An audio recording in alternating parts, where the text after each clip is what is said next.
I am the resurrection and life, saith the Lord. He that believeth in me, though he were dead, yet shall he live. And whosoever liveth and believeth in me shall never die.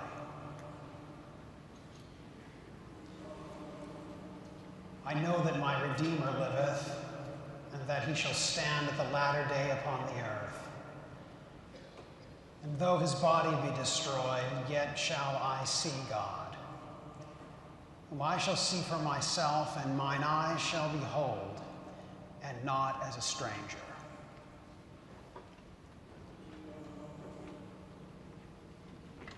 For none of us liveth to himself, and no man dieth to himself. For if we live unto the Lord. And if we die unto the Lord.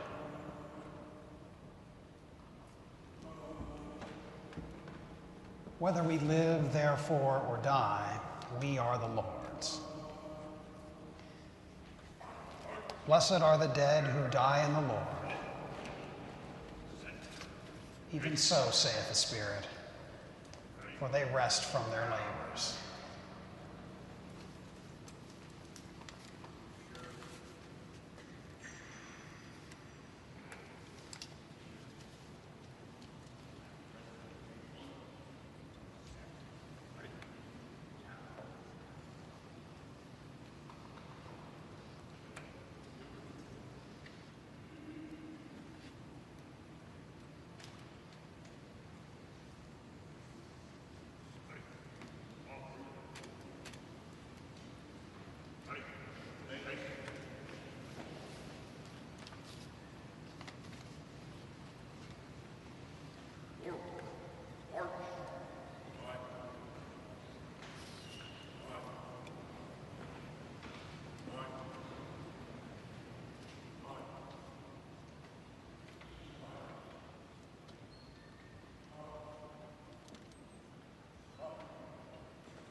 Good morning. On behalf of Mary Ann Buddy, the Bishop of the Diocese of Washington, and Sean Rowe, the presiding Bishop of the Episcopal Church, and all of us who serve our Lord at this cathedral, welcome. Welcome to this house of prayer for all people. It is indeed an honor for us to host this service today for Vice President Cheney.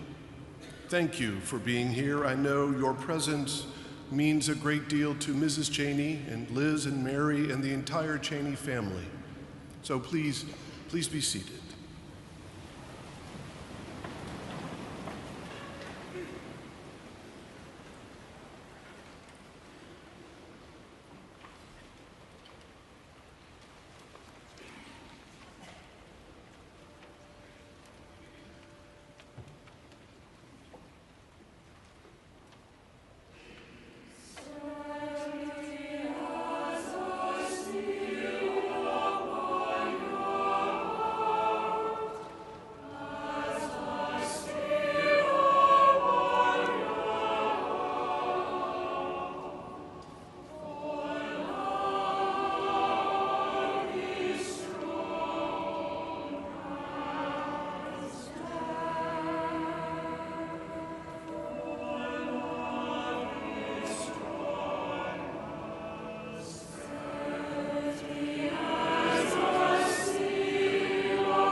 President and Dr. Biden, President and Mrs. Bush, Vice Presidents Harris, Pence, Quayle, and Gore, distinguished guests and friends, we gather today in this holy and magnificent space 1 week before Thanksgiving to give thanks for the life of Richard Bruce Cheney, the 46th Vice President of the United States, and to thank his family, Mrs. Cheney, Liz, Mary, Phil, Heather, Elizabeth, Kate, Grace, Sam, Philip, Sarah, and Richard.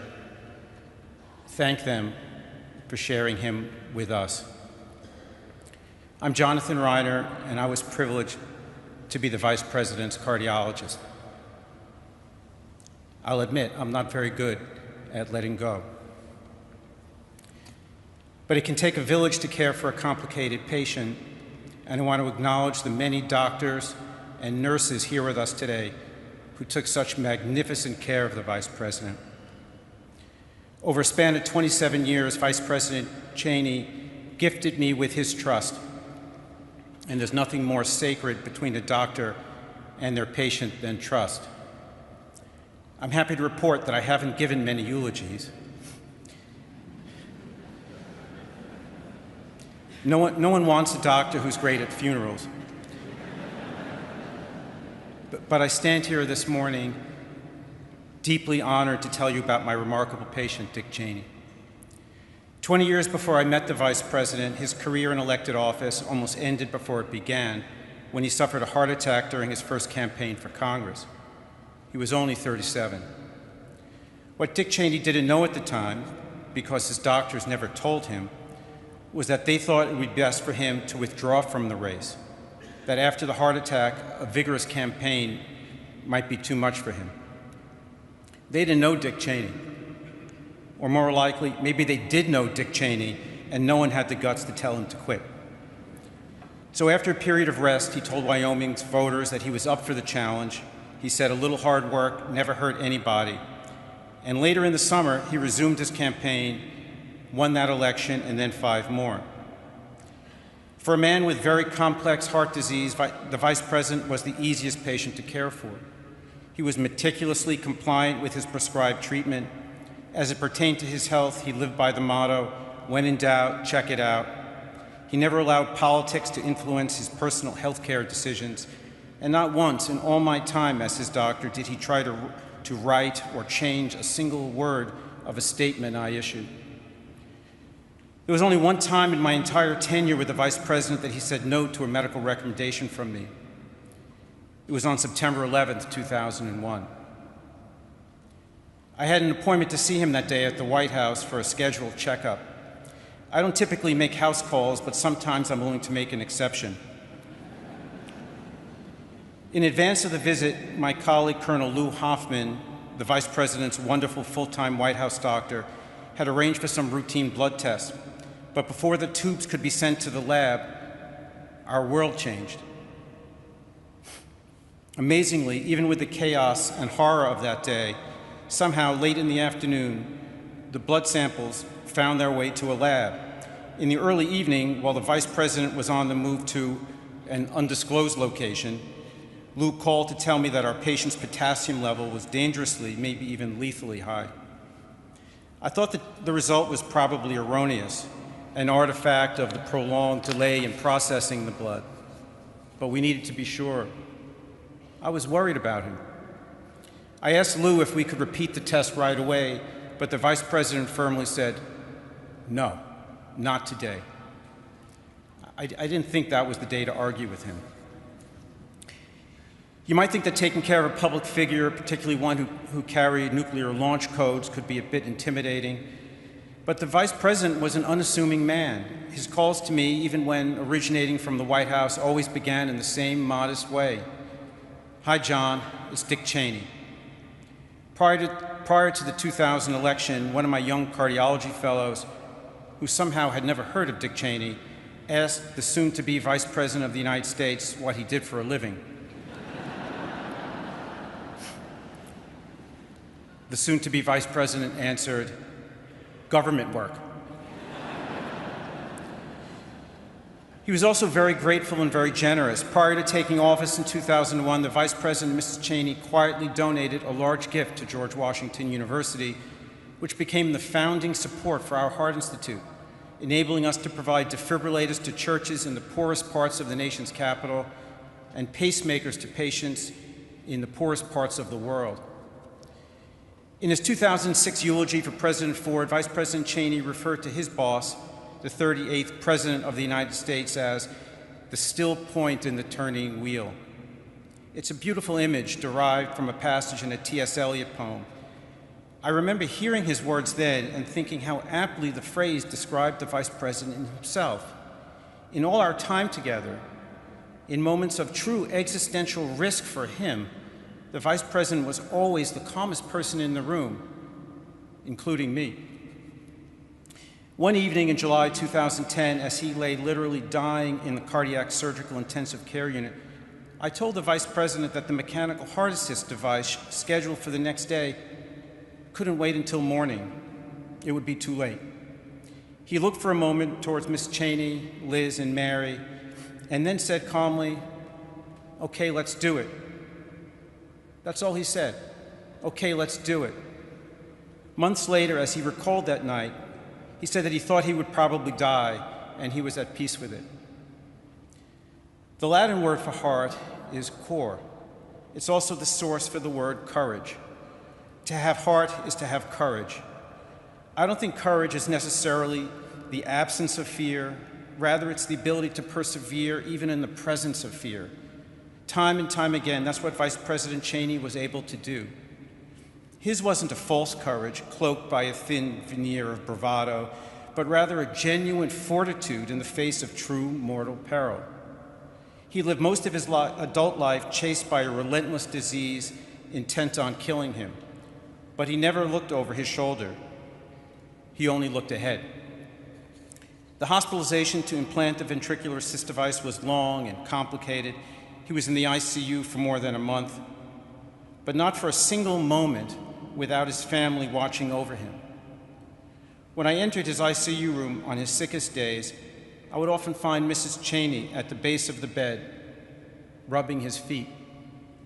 Liz and Mary took turns sleeping in the hospital. He just barely survived. But the device ultimately enabled him to recover and last the 20 months until he was gifted with a new heart.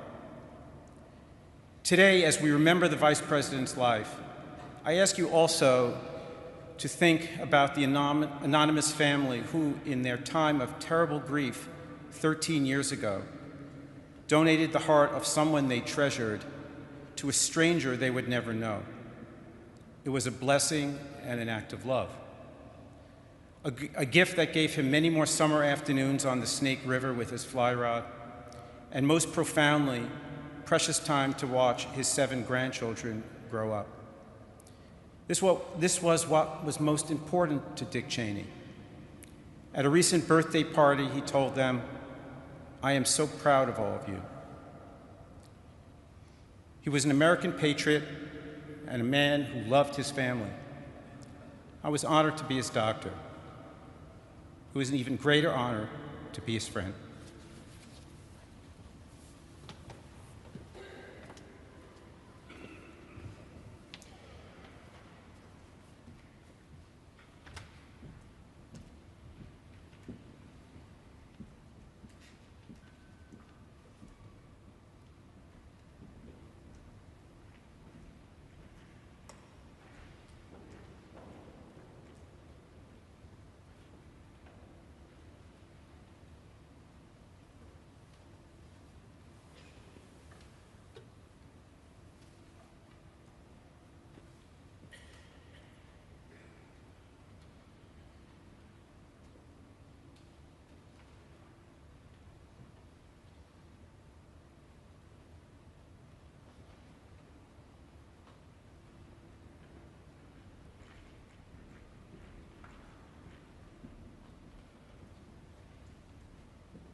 As someone who grew up in the same town, Casper, went to the same high school, enjoyed the same wide open spaces, I can't think of anybody who better embodied Wyoming values than Dick Cheney. He was comfortable in the saddle on horseback. He judged people by what they accomplished and what they stood for. He loved the state where he grew up and met Lynn. And Wyoming loved him back, electing him 6 times to the House of Representatives.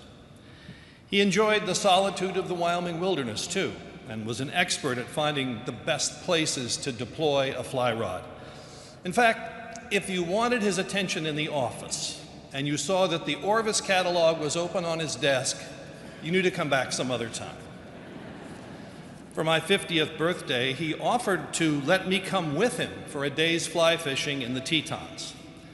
I told him that the best gift I could give in return was to respectfully decline, because I'm no fisherman, and I knew that if I spoke even 10 words all day, he would say I talk too much. When I was his press secretary, I once wrote a news release that contained the word bureaucrat. He crossed it out and substituted federal official. As the son of a man who worked for the Agriculture Department, he respected people who chose to serve their country. Many Americans got their first look at Dick Cheney during the Gulf War, Operations Desert Shield and Desert Storm. My office at the Pentagon was the place where letters made their first stop, and one in particular stands out in my memory. A woman in Indiana wrote to say this: "During these difficult times for our country, it is reassuring to turn on the television and see someone in charge of our military who is plain speaking, resolute, and strong." And then she added, "I find these qualities to be very attractive. I'm not sure whether you're married, but if you're ever in Indianapolis, you can look me up." I showed this letter to Secretary Cheney, and he took it home to brag about it. Shortly after Dick Cheney became Secretary of Defense, one of our senior policy officials had a request for me as the Pentagon spokesman. A New York Times reporter wanted to know more about a new effort by the George H.W. Bush administration to reach a nuclear weapons agreement with the Soviet Union. The official sought permission to give the Times some background. I relayed the request to Secretary Cheney, who gave his okay, but he said, "Make absolutely sure our guy talks it over with the White House first to get a clear idea of what he can say." The following Sunday morning, the paper revealed that the president would soon propose a new negotiating tactic.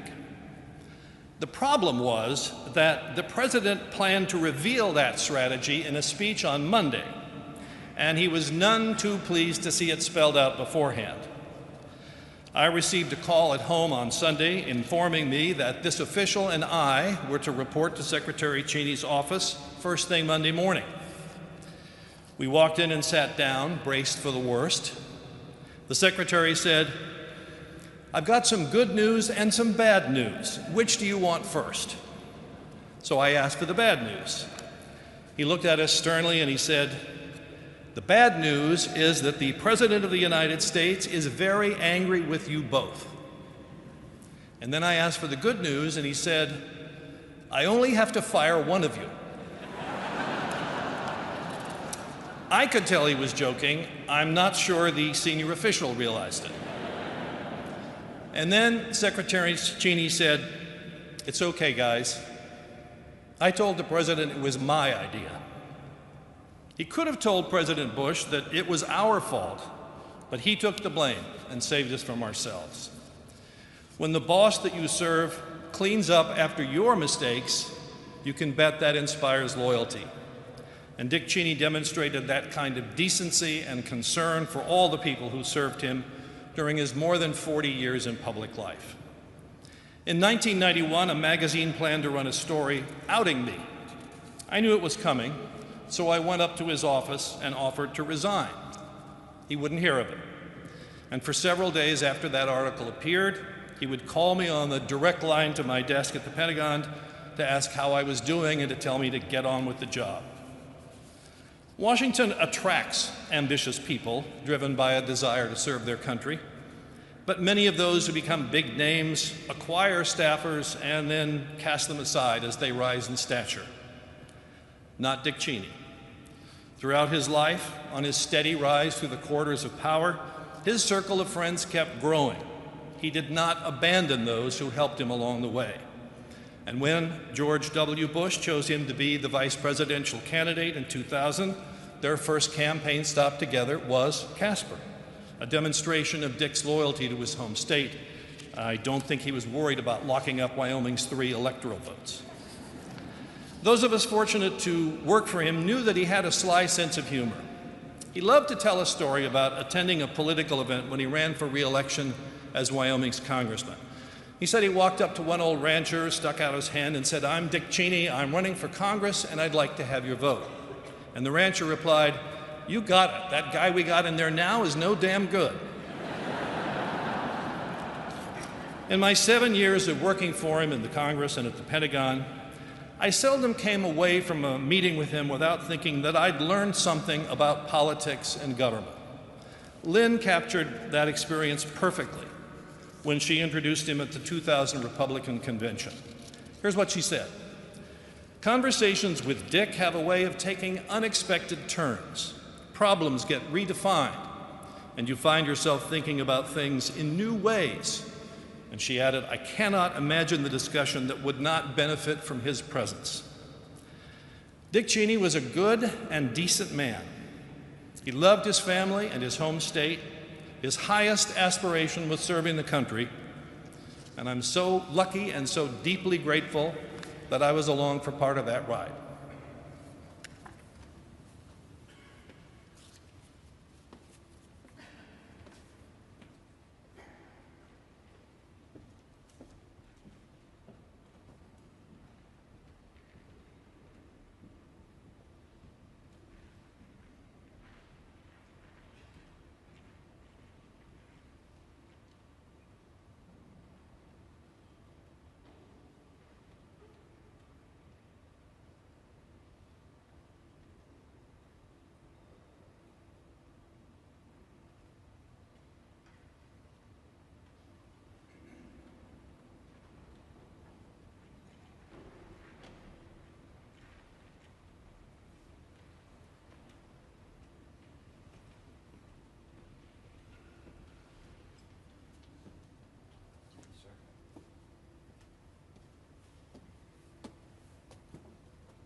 Lynn, Liz, and Mary, and all the Cheney family, honored guests, ladies and gentlemen. I appreciate this chance to say a few words about a man I was proud to call my vice president and my friend. Though not a happy assignment, I do consider it an easy one, because there was so much to like and admire about Dick Cheney. Dick was a stoical man, and I doubt he left this life with any complaints about the time given to him or its end. He was also a grateful man, grateful above all for 3 loyal, loving women who shared in his journey. As I quickly discovered in 2000, when you choose one Cheney, you get 4. His busy and purposeful life was an adventure they experienced together. In a family so close, you dread the day when the circle is broken. Lynn and the girls, Heather, Phil, and all the grandchildren, he sure loved you all, and he was proud of his family. I hope it helps to know that many people in this country share your sense of loss, and we're here today as your friends. 25 years ago, I had a big choice to make, a big job to fill. I wanted to know all my options, so I enlisted the help of a distinguished former White House Chief of Staff and Secretary of Defense to lead my search for running mate. Dick Cheney and I went through the files name by name. We talked over the various qualities I was looking for in a vice president: preparedness, mature judgment, rectitude, and loyalty. Above all, I wanted someone with the ability to step into the presidency without getting distracted by the ambition to seek it. After weeks of these meetings, I began to have a thought I could not shake. I realized the best choice for the vice president was the man sitting right in front of me, and I told him that. At such a moment, most in his position would have jumped at the chance, but Dick stayed detached, and he analyzed it. Before I made my decision, he insisted on giving me a complete rundown of all the reasons I should not choose him. He also heard one of my top advisors was against the choice, so Dick invited him to make the case. As he did so, he sat there unfazed and expressionless. In the end, I trusted my judgment. I remember my dad's words when I told him what I was planning. He said, "Son, you couldn't pick a better man." The way this all unfolded followed a pattern in Dick Cheney's life. Summing up his career a few years ago, he said, "A few breaks came my way, and one job always led to another, in a life that's taken me far to more places than I ever expected." That was Dick's typically understated version of events, but there's a little more to the story. His abilities were self-evident without need of calculation or self-promotion. His talent and restraint exceeded his ego.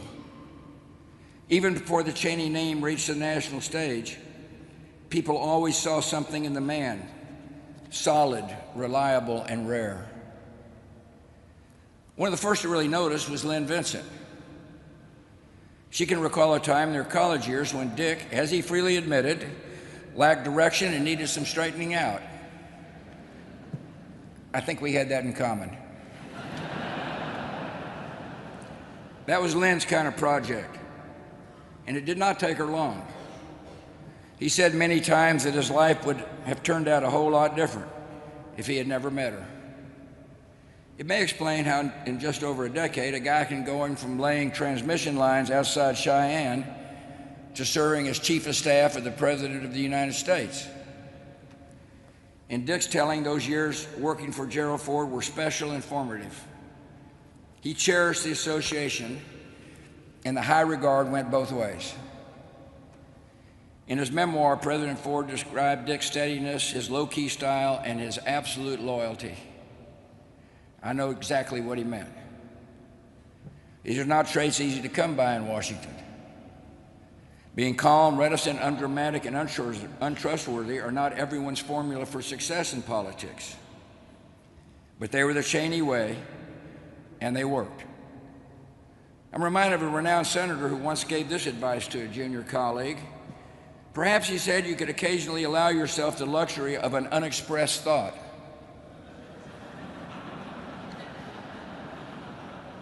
Dick Cheney was like that, sparing and measured with words. In a profession that attracts talkers, he was a thinker and a listener. And when he did speak up, conveying thoughts in that even tone of voice, that orderly, unexcitable manner, you knew you were getting the best of a highly disciplined mind. No colleague, no legislator, no foreign leader who ever met Dick Cheney ever doubted that they were dealing with a serious man. Of course, not every political counselor is cut out to be a political candidate. But Dick Cheney put himself to the test and never lost an election. In fact, it happens that he and I both ran for Congress in 1978. And let me just say the Republican wave didn't reach West Texas that year. He told me a few times what it's like to campaign in Wyoming. Lots of small gatherings and long drives. It's easy to imagine the impression that young Dick Cheney made when he was asking for the vote. I wish more Americans got to know Dick Cheney the way the folks in Casper, Cody, and Laramie got to know him. Smart and polished, without airs. Courteous and approachable, seeing everyone as an equal, a gentleman by nature, and a true man of the West. Dick was funny and easygoing in a style that his public image never caught up with. Though we can all agree he wasn't your standard issue politician. If any voters came hoping for a kind word and a hug, they'd have to settle for the kind word. But you can't question the appeal of the only person from America's Mountain West ever elected to national office. On that score, history should record that I chose my vice president not once, but twice. In 2004, he offered to step aside in case I wanted to replace him. I thought about it for a while, but after 4 years of seeing how he treated people, how he carried responsibility, how he handled pressure and took the hits, I arrived back at the conclusion that they do not come any better than Dick Cheney. Colleagues from every chapter of his career will tell you that he lifted the standards of those around him just by being who he was, so focused and so capable. In our years in office together, on the quiet days and on the hardest ones, he was everything a president should expect in his second in command. In moments of testing, Dick Cheney was the model of concentration, alertness, and composure. His memoir was titled My Time. His time produced an old breed of public servant, defined by their substance and character. This was a vice president totally devoted to protecting the United States and its interests. There was never any agenda or angle beyond that. You did not know Dick Cheney unless you understood his greatest concerns and ambitions were for his country. Across 40 years, his service was consistent, faithful, and noble. All in all, not a bad showing for a career and a life, especially when you consider his sheer physical endurance. As Dr. Rayner pointed out, he became an authority on cardiovascular disease and a marvel at what resourceful doctors and one very determined patient can accomplish. Dick had faced down fears and hardships, but he really didn't speak about them. The reward was more of a life than he ever expected, including 7 grandchildren to complete the picture. One of them, Richard, even asked his grandfather to attend kindergarten class for a show and tell. I wish I'd have been there. As a matter of fact, the teacher told Dick that was the most exciting show and tell since the morning a little girl brought her cow to class. That might have been amongst Dick's last moments in the spotlight. In his final years, he was content to go his way. At a rare public appearance in 2022, he offered a kind of parting reflection. He said, when you can look back on a lifetime in politics and government, and what you value most are the friendships, then I guess you've done all right. A lot of us know that feeling as we say an affectionate farewell to the 46th Vice President of the United States. It's something to be cherished when a man of his caliber has been your colleague and friend. This son of Wyoming, son of Marjorie and Richard Cheney of Casper, went far in this world and in our own lives left a very fine mark. We are grateful for his good life, we honor his service, and we pray that somewhere up the trail we will meet him again.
7 of us were blessed to be Dick Cheney's grandchildren.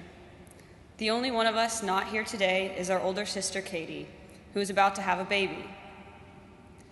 When I was 18, my grandpa helped me pack my things in his truck and drove me 8 hours from Jackson Hole to Colorado Springs for my first year of college. Along the way, he gave me advice, warning about the potential dangers associated with your freshman year of college, reminiscing about the days when he was taking my mom to college, and just talking about life in general. I will forever see him that way, driving along an open road and telling me stories about his life while talking about the family that he loved so dearly. I'll forever see him in his leather chair by the fire in his study in Wyoming, snow outside the windows, books piled up, and his beloved dogs at his feet. I'll forever see him on horseback, riding up Spencer's Mountain for sunrise breakfast.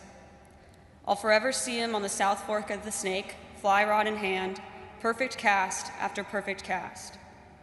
Sometimes he even gave one of his grandchildren the coveted seat in the front of the boat. And he didn't even complain too much when, more than once, we hooked him with an out-of-control cast. I'll forever see him at Thanksgiving and Christmas in the kitchen with a towel thrown over his shoulder, cooking for us all. And we will forever be asking him, "Is the turkey ready yet?" The day after my grandpa died, I pulled down the huge boxes of challenge coins he kept in the top of his closet. I spent several hours looking at the coins, turning each one over in my hand to see its unique inscription. As I held each coin, I was struck by just how many places my grandpa had been and how many people he must have met along the way. But this is who Grandpa was. Every person he met meant something to him, and every coin he was handed, he kept forever.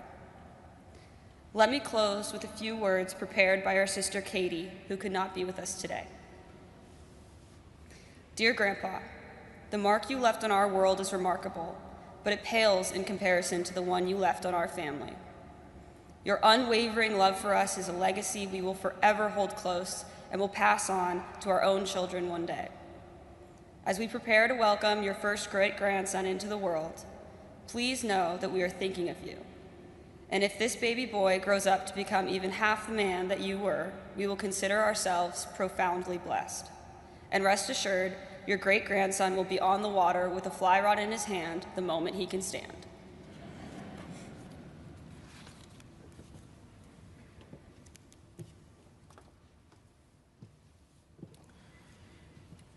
I am named after my grandpa, and for my whole life, he was always there for me. As Mr. Bush mentioned, one of my favorite stories of my grandpa is when he came to my kindergarten class. My teacher said that grandpa was the best show and tell since my classmate brought her cow to class. He truly loved that story. We both played high school football, and my grandpa kept the schedule of my games on his desk, and he was nearly at almost all of my games. We were both running backs. I recently read a comment from one of Grandpa's coaches. He said Dick Cheney ran with the speed of a fence post.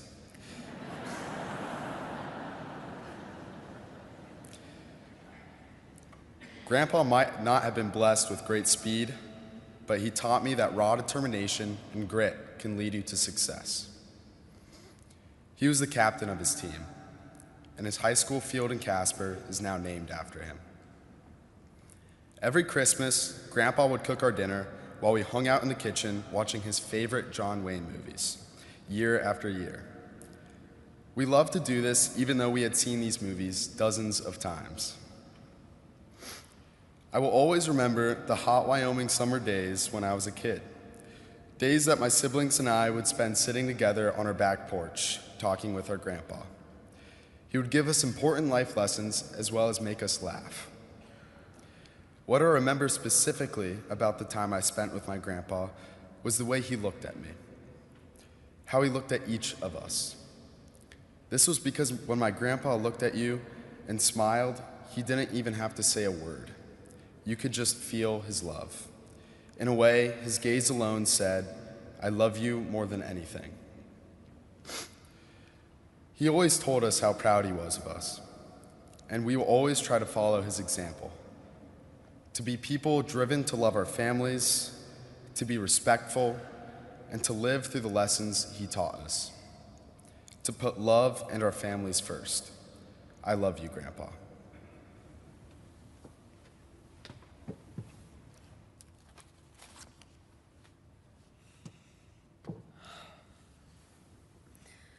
When I was on the high school rodeo team in Jackson, Wyoming, my grandpa was my driver.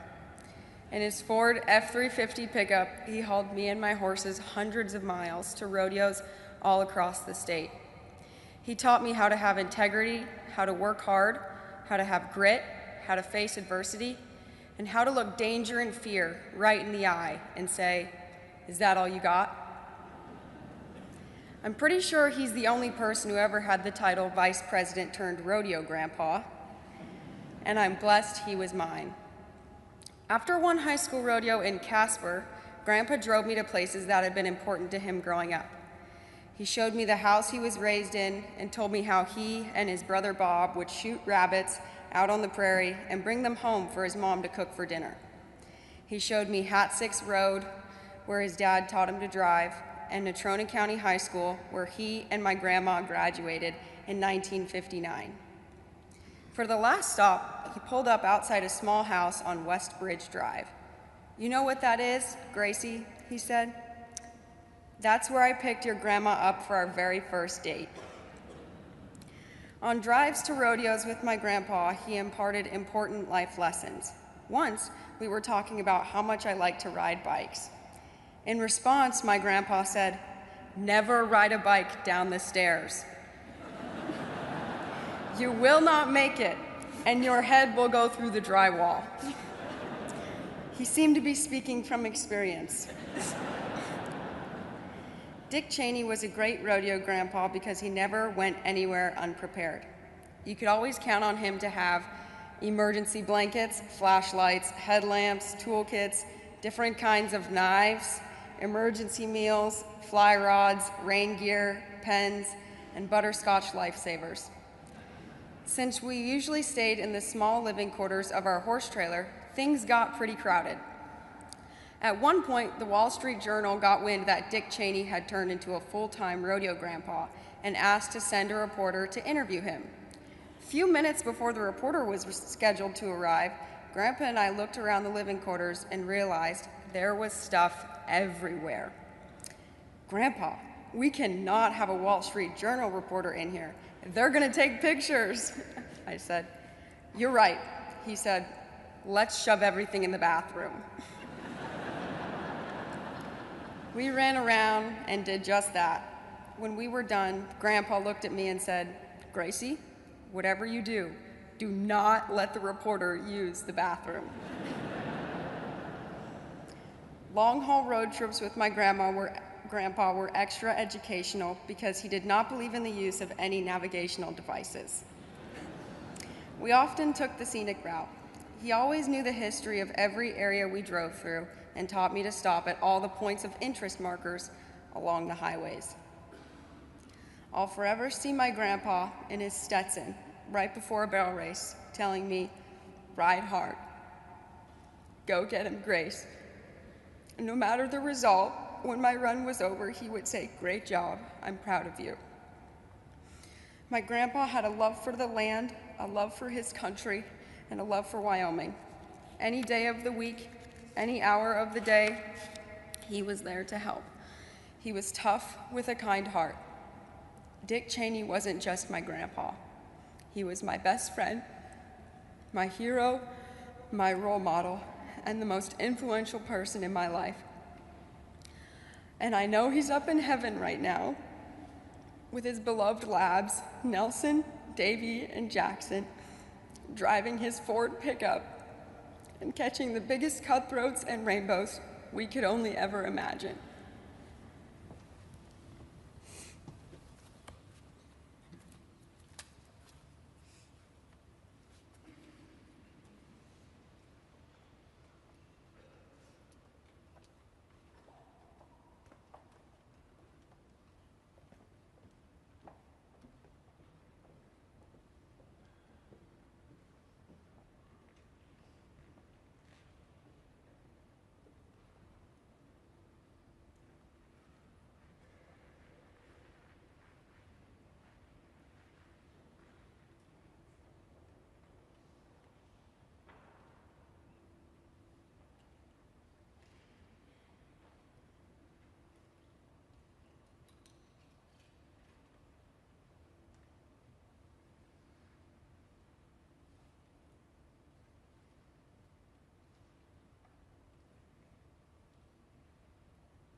Following your kids to talk about your dad is not good scheduling.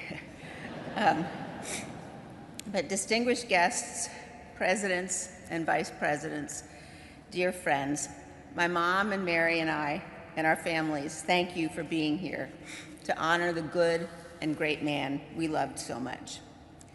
A few years ago, reflecting back on nearly 40 years in public service, Dick Cheney said this: "The path I had traveled was partly due to the circumstance of my birth. Not that I had been born into a powerful or privileged family, I wasn't. But I was born an American, a blessing surely among life's greatest." My dad thought deeply about what this blessing meant, about the duties it imposed. Shortly after he became Secretary of Defense in 1989, he described departing from the Pentagon. "As my helicopter lifted off the Pentagon helipad, I could look across the river to the great monuments of Washington, Jefferson, and Lincoln, to the White House and the Capitol building, where all the great decisions that have shaped 200 years of American history were made. And I could look directly out on Arlington National Cemetery and remember what a terrible price thousands of brave Americans have paid so that all of us could enjoy the blessings of liberty." My dad's devotion to America was deep and substantive. He spent his life studying the history of our great republic. He knew you couldn't truly appreciate what it means to live in freedom if you didn't understand the sacrifices of the generations who came before. And he made sure that his children and grandchildren understood this too. When Mary and I were little, my dad would load up our station wagon on the weekends to take us to visit Civil War battlefields. With the back seat down and no need for seatbelts in those days, we would stretch out, eating Krispy Kreme donuts for breakfast, while my dad drove us to places like Gettysburg, Antietam, Chancellorsville, and Manassas. To be clear, even with the donuts, Mary and I were not enthusiastic participants in these outings. As you might imagine, Dick Cheney read every word of every sign at every battlefield, museum, and national park he ever visited. When you're 5 or 6 years old, this is not your idea of a good time. Mary and I usually moaned and groaned about how long he was taking, and Dick Cheney ignored us. And he just kept reading the signs.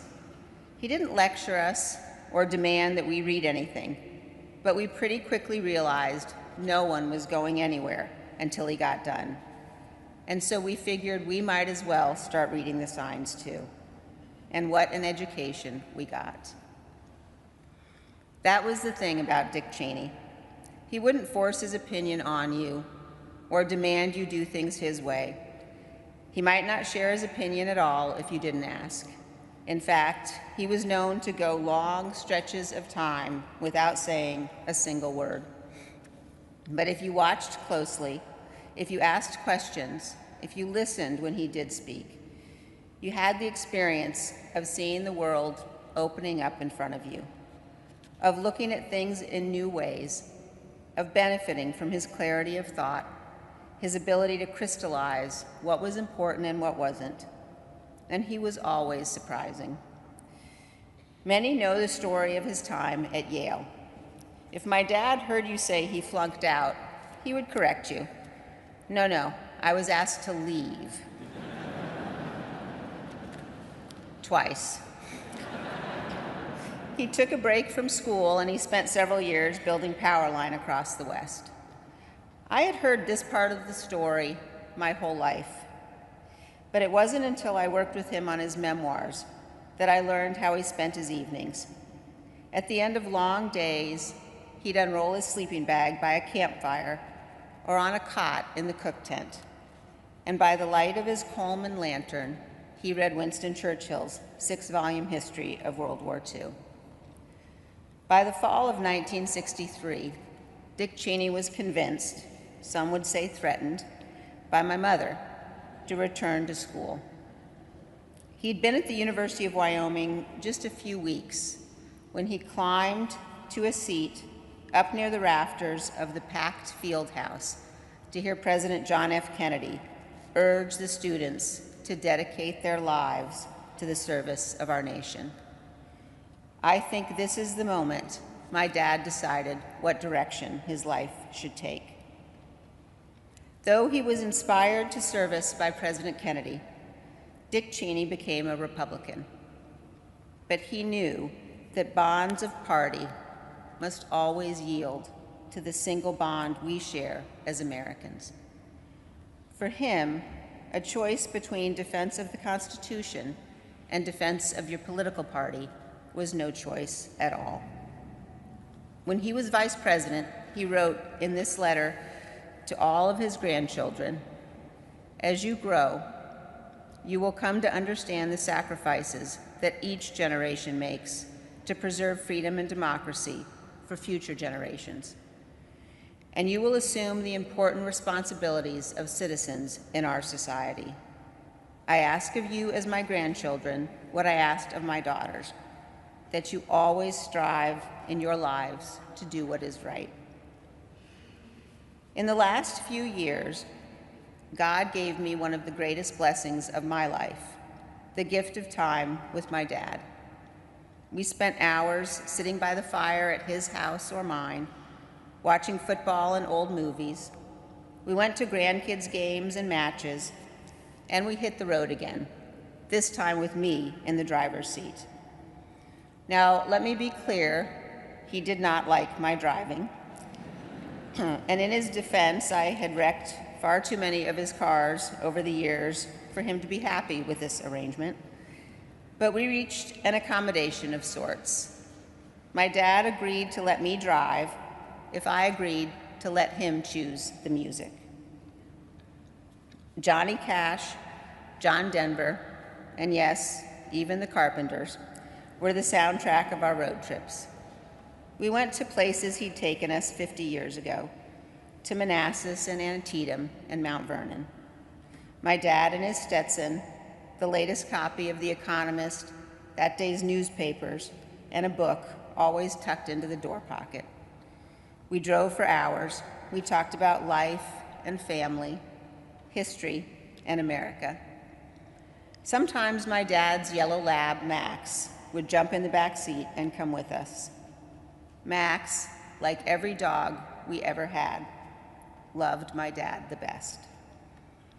To be in my dad's company was to know safety and love and laughter and kindness. There's a picture taken several years ago of him in his cowboy hat and jeans, in a fleece jacket. He has his arm around one of his young grandsons, who's leaning into his warm embrace. Looking at that picture last week, my mom put it best when she said that's what he was to all of us. He was a giant to the end, a lion of a man who loved and served this great republic. The night before my dad died, the sky above my parents' house filled with clouds in the shape of winged angels. I had never seen anything like it. It seemed indeed that angels and archangels and all the company of heaven had come to watch over him. As my dad left this earth, his last words were to tell my mother he loved her. And now, all of us who loved him so dearly say to him, "Good night, sweet dad. May flights of angels sing thee to thy rest."